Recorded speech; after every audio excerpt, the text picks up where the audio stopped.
Welcome to the Joao podcast. I am Joe Vendramini from the University of Florida, and today our guest is Rick Kellison from West Texas. Rick, thanks for being with us today. It's my pleasure. And Rick, I would like you to please give a little background information about yourself. I was born and raised in the small community I currently live in. Grew up on a cotton, grain, sorghum, cow-calf operation, very small. My dad was a tenant farmer. I graduated from high school, then attended Texas Tech University and worked on a degree in animal science. Actually, I was the first one in my family to attend college. My dad had to drop out of school when he was in the sixth grade to take the farm over. And so after completing my bachelor's, I did a master's in ruminant nutrition. Livestock and forages have always been one of my passions. Then after completing graduate degree, I actually moved back close to home. Worked in an operation that was row crop, registered Hereford business along with ag chemicals. And then I transitioned my direction after about 4 years in that operation and started my own ag chemical business here in the community I live in. And operated it. We did custom application, liquid fertilizer, sold seed, pretty well everything that a small ag company would do, mom and pop operation. We operated that until 1998, and I sold that business then to a company out of California called Wilbur Ellis.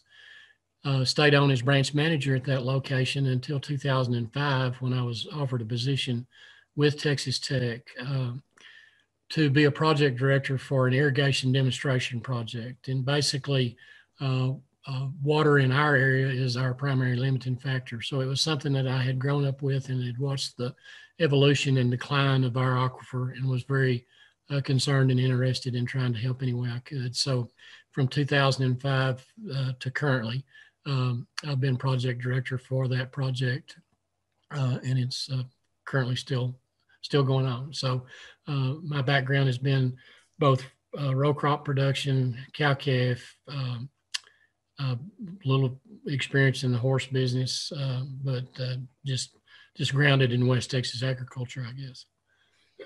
Excuse me. And Rick, most of our podcasts here, we talk a lot about the state of Florida and the Southeast here. So you are in a very different condition than we are here. Can you please describe us briefly like the cow-calf operation in West Texas? Okay, it actually, you've got two different types of cow-calf operation. And when you look at Texas as a whole, we have about 4.6 million beef cows in the state. But when you look at average operations, and we know what averages mean, but basically most of our cow herds are 50 cows or less. And so you'll see on what I'm going to talk, the top of the panhandle, the Cap Rock.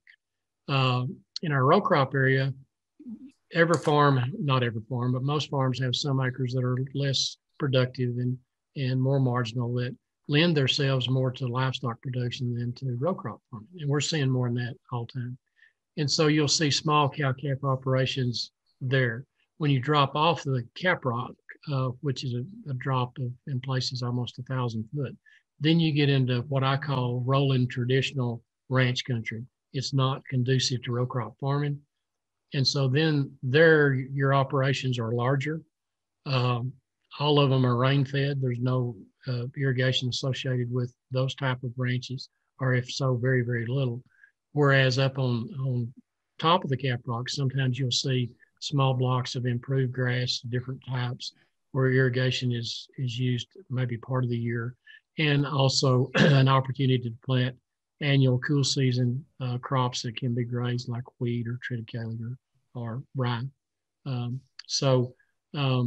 Kind of a blend of traditional cow-calf in Texas versus smaller, more intense operations, highly managed operations.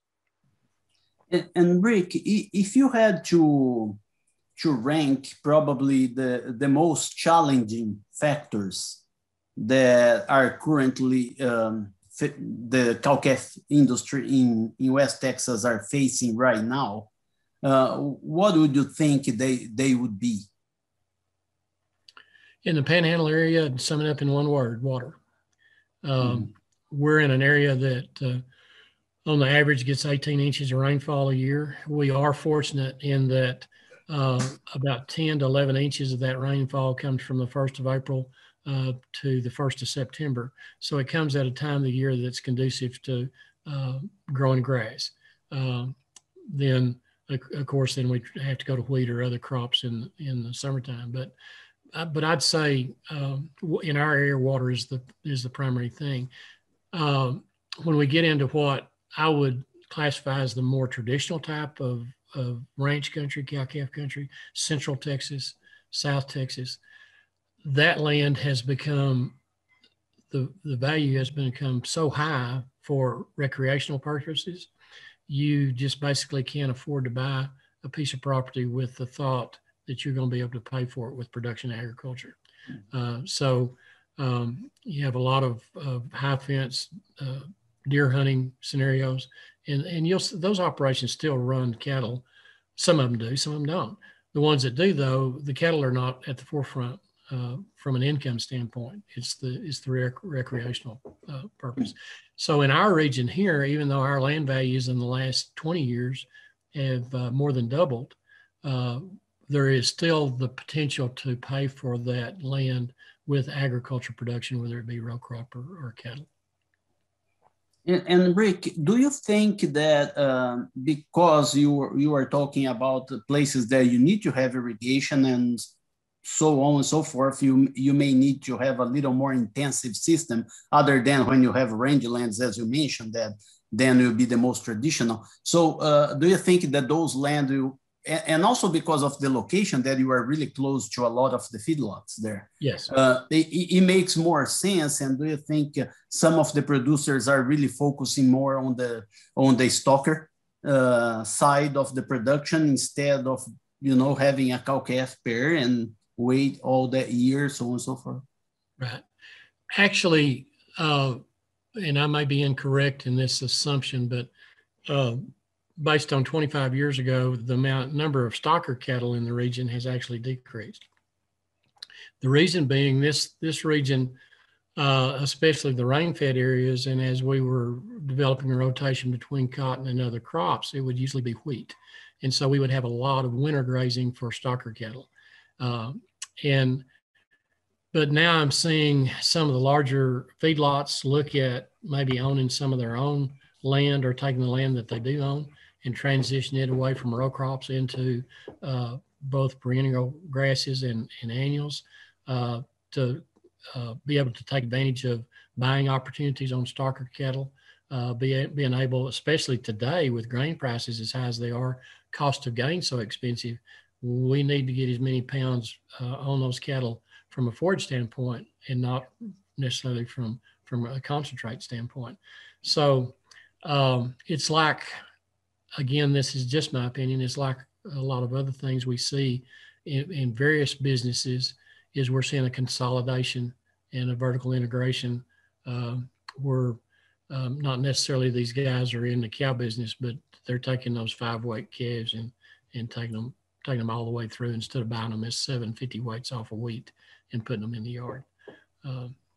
Again, that's just my opinion, but one of the great things we have going for us here from a weather standpoint is our summers are hot, but our humidity is low. So cattle perform relatively well. Our nighttime temperatures cool off into the 70s. And so cattle have an opportunity that are in the yard to recover from those hotter temperatures during the day. In the wintertime, we have cold weather. We have a lot of freezing weather, but bad storms are usually short duration. And so it makes it easier to care for cattle in the wintertime. So this is a pretty ideal region for livestock production. And more recently, we've seen a big influx of dairies. Some of the largest counties as far as milk production are currently in the Panhandle, whereas prior to that, they were in Central Texas as far as Texas production goes. So we've got a very diverse livestock industry in the region. And Rick, you mentioned when we start about the average producer that will have about 50 cows, and you said, yeah, the average is it's an interesting number, right? But one thing in West Texas that you have that's quite similar to here in Florida is, although you have the average with small herds, you have those big ranches. Yes. Those that are on, the forefront, and people know about their brand and about their history, because they have a lot of history behind. And we have seen that those ranches are changing ownership. Yes. Lately in the last few years. Can you comment about what is the perception that, most of the producers have about that trend of changing ownership, and what does the future hold, for those big ranches, you think? Right. Well, the first perception is you've got ranches that have been under one family ownership for 150 to 175 years. The Wagner estate, Vernon, Texas, is a great example. 485,000 acres under one fence. And it wound up, you had two heirs that couldn't get along, and was actually taken over by the courts and was a forced sale. And so again, there was so much history in that ranch, and one of the reasons why that ranch was able to survive is Dan Wagner, who was one of the first partners, understood that the only way he could survive was to get along with Comanche Indians, and so he made a deal with Quanah Parker that anytime Quanah's Indians needed beef, they could come harvest what they needed to. Anytime they needed additional horses, come get them. There was no problem. Well, then Quanah actually kind of protected the Wagners from other Indians tribes coming in. Mm-hmm. So it was that ability to understand what your issues were and negotiate and make it work. That ranch sold about 5 years ago to a gentleman from California that owns a football team. He has no ranching background whatsoever. So far it's been operated as a ranch. More recently, the 4.6s, again, mid 1800s, very high class, well-run operation. And the last several years, their quarter horse business had come kind of to the forefront. Still ran a whole lot of cattle, but they were also running 1,500 head of broodmares. And so that's a pretty big horse operation. That has sold to a TV producer, and that produces Yellowstone.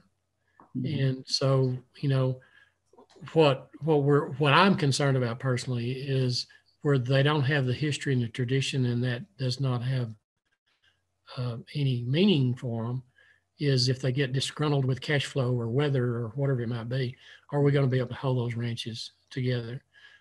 Currently, the Swenson's is on the market. It's one of the oldest ranches of the entire group.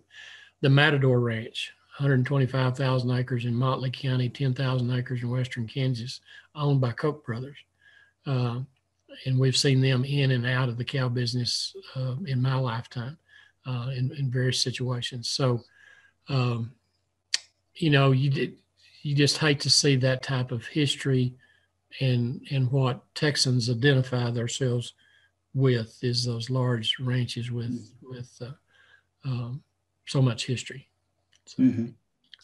Yeah, I am always wondering, because we can talk about the history and about all the, the romance that is behind the cattle business, but also you have the business, right?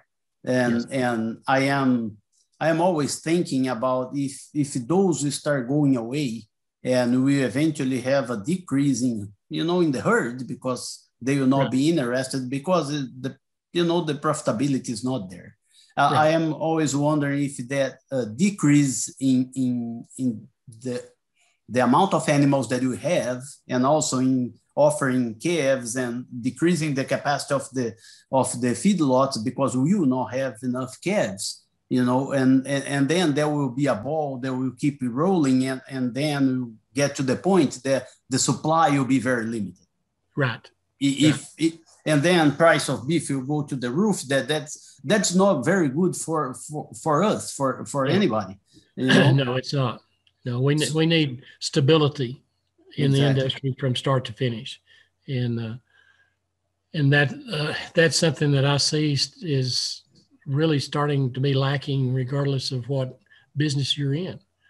We don't have that stability and certainty that I have had basically all my life in the ag business. Yeah. Well, Rick, we are going towards the end of our conversation here. So I would like to really thank you for your time today and participating in the podcast. And I appreciate the opportunity. So, and I am Joe Vendramini. Joe what? What?